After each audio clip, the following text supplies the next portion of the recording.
Teacher, मला बुद्धिबळ खेळाडू व्हायचंय. अरे वा रीता, छान. तू वेगळा विचार करीत आहेस. मला खूप छान वाटले. टीचर, मला ते ना डॉक्टर व्हायचंय. माझ्याकडे खूप पेशंट येतील. त्यांना बरे करायला मला खूप आवडेल. छान स्वप्न आहे तुझे अस्मिता.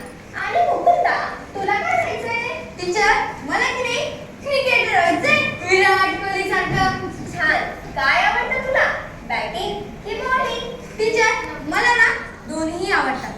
मला ऑलराऊंडर म्हणजे अष्टपैलू खेळाडू व्हायचंय.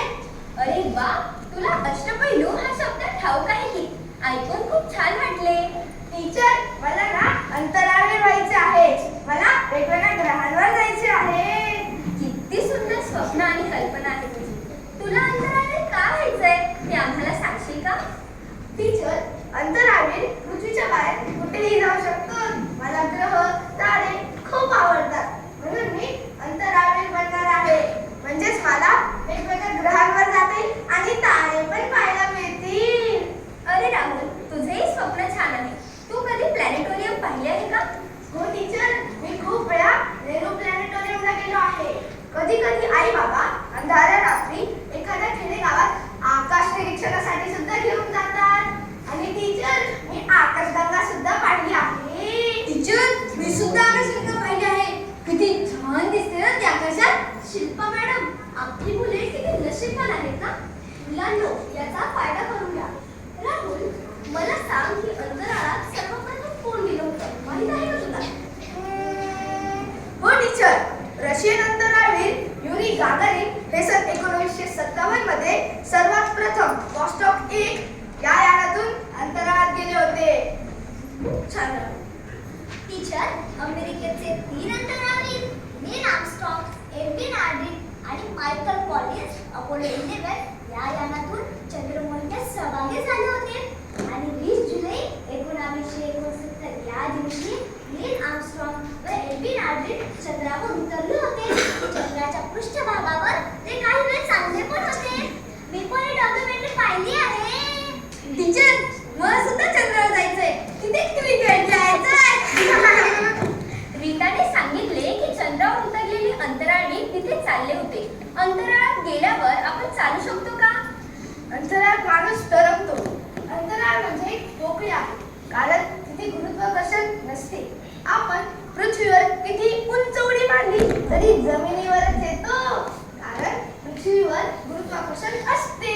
राहुल, तुला छान माहिती आहे रे. हो टीचर, माझे बाबा मला पुस्तके आणून देतात, छोटी छोटी, आणि ती मी वाचतो. आणि अधूनमधून डॉक्युमेंटरी सुद्धा पाहतो.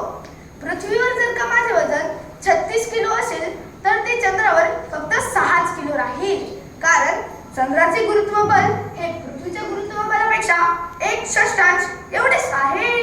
हो, त्याचे कारण चंद्राचा आकार आणि चंद्राचे वजन हे पृथ्वीच्या आकारापेक्षा आणि वजनापेक्षा खूप कमी आहे. त्यामुळे तिथे गुरुत्वीय बल पृथ्वीच्या गुरुत्वीय बलापेक्षा खूप कमी आहे. बरं मुलांनो, आता तुम्ही मला सांगा की कोणते भारतीय अंतराळात गेले होते? टीचर, मी सांगू? टीचर, राकेश शर्मा हे अंतराळात गेलेले पहिले भारतीय होते. भारतीय वायुदलात विंग्स कमांडर असलेले राकेश शर्मा सोयुज T-11 या यानातून 2 एप्रिल 1984 रोजी अंतराळात गेले होते. अरे वा अस्मिता, तुला पण बरीच माहिती आहे की. त्या दिवशी राकेश शर्मा यांनी अंतराळातून तेव्हाच्या पंतप्रधान श्रीमती इंदिरा गांधी यांच्याशी संपर्क साधला होता. तेव्हा पंतप्रधानांनी त्यांना विचारले की अंतराळातून आपला भारत देश कसा दिसतो? मी सांगू टीचर, ते म्हणाले होते, सारे जहां से अच्छा हिंदुस्तान हमारा. अगदी छान राहुल. टीचर, कल्पना चावला पण अंतराळात गेल्या होत्या ना? हो, त्या अंतराळात गेलेल्या पहिल्या भारतीय महिला होत्या. हरियाणातील कर्नाल या गावी त्यांचा जन्म झाला. एरोनॉटिक्स मध्ये इंजिनियर झाल्यावर त्या अमेरिकेला गेल्या. तिथे नासाच्या कोलंबिया स्पेस शटल मोहिमेत त्यांची निवड झाली. 1 फेब्रुवारी 2003 साली त्यांचे स्पेस शटल अंतराळातून पृथ्वीवर परत येत असताना अपघात होतो. त्यात कल्पना चावला व त्यांच्याबरोबर गेलेले 6 अंतराळवीर मृत्यू पावले. पण त्यामुळे कल्पना चावला अमर झाल्या, हो ना? आपल्या सर्वांना कल्पना चावला आणि राकेश शर्मा यांचा अभिमान वाटतो. टीचर, मलाही अंतराळवीर व्हायचे आहे, कल्पना चावला मॅडम सारखे. कराड येथील एक शिक्षक संजय पुजारी यांनी सन 2006 साली कराडमध्ये कल्पना चावला विज्ञान केंद्राची स्थापना केली. त्यासाठी कल्पना मॅडम यांच्या वडिलांनी आर्थिक मदतही दिली होती. भारताने कल्पना चावला यांच्या नावाने उपग्रह सोडले आहेत. असं काही ऐकलं की मलाही अंतराळवीर व्हावंसं वाटू लागतं. टीचर, मला एक प्रश्न पडला आहे. तो कोणता? टीचर, आपल्या सूर्यमालेत जे काही ग्रह आहेत त्या ग्रहांवर सृष्टी असेल का, असा प्रश्न मला पडलाय. हे बघ राहुल, आपल्या सूर्यमालेत पृथ्वी व्यतिरिक्त असा कुठलाही ग्रह नाही ज्यावर सृष्टी असेल.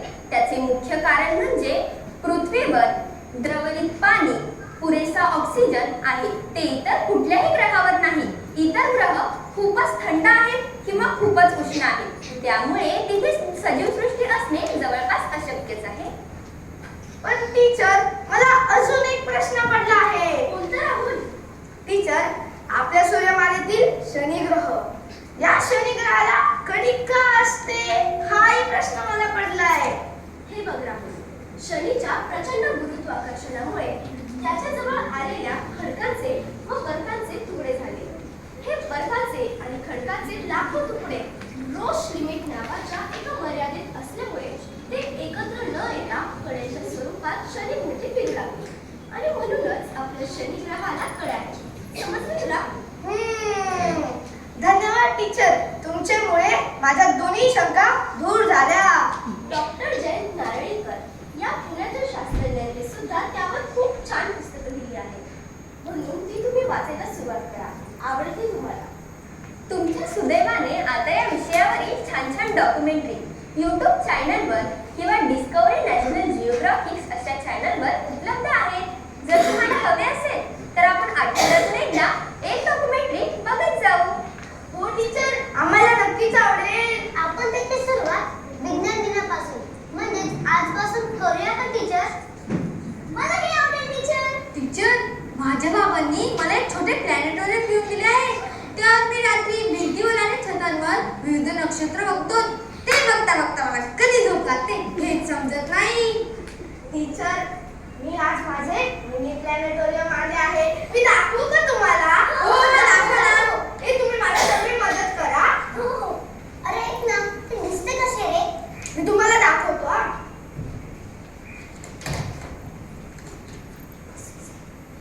तुम्हाला एक गोष्ट सांगू का? हो हो सांग. हे जे माझे मिनी प्लॅनेटोरियम आहे ना, हे अंतराळवीर सारखे दिसते. बघा ना, बघा. हो आणि हे कशावर उभे आहे?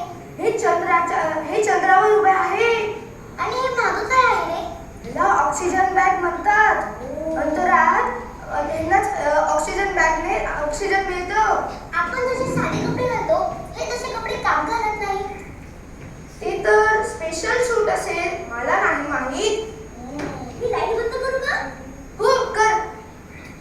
हे आपण चालू करूयात का? हो मी पकडते. हो, तू पकडा.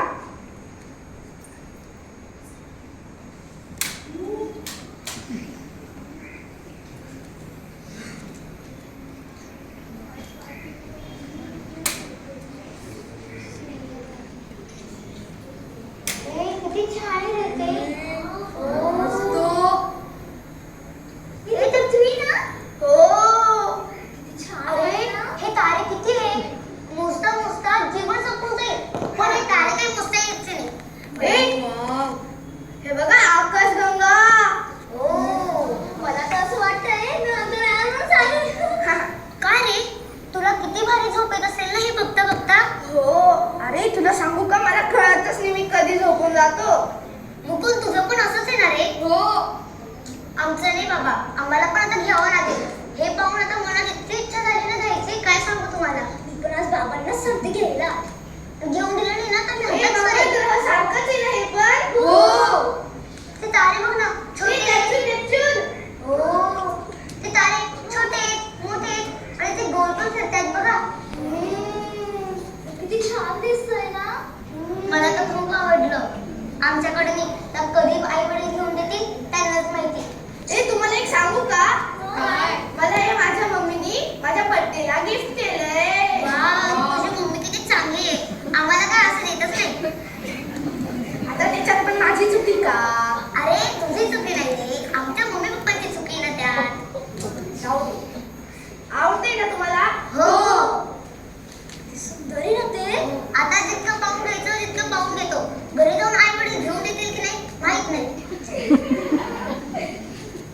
चांगलं बघ, ग्रीन ग्रीन. ते गोल पण फिरतो. आपल्याला कुठेही बघता येते. भिंतीवर असो, खिडक्यांवर असो, कुठेही. तो यार हे छान आहे ना? हो.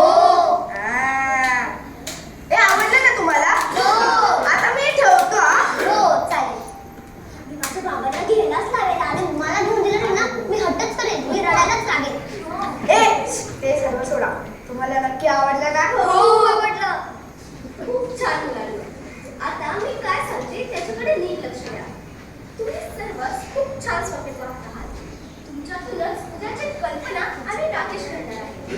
पण त्यासाठी आता तुम्हाला कार्टून्स कमी पाहून, गेम्स कमी खेळून, रील्स कमी पाहून, म्हणजेच मोबाईल आणि टीव्हीचा स्क्रीन टाइम कमी करून तो वेळ छान छान डॉक्युमेंटरी पाहण्यासाठी व पुस्तके वाचण्यासाठी वापरावा लागेल.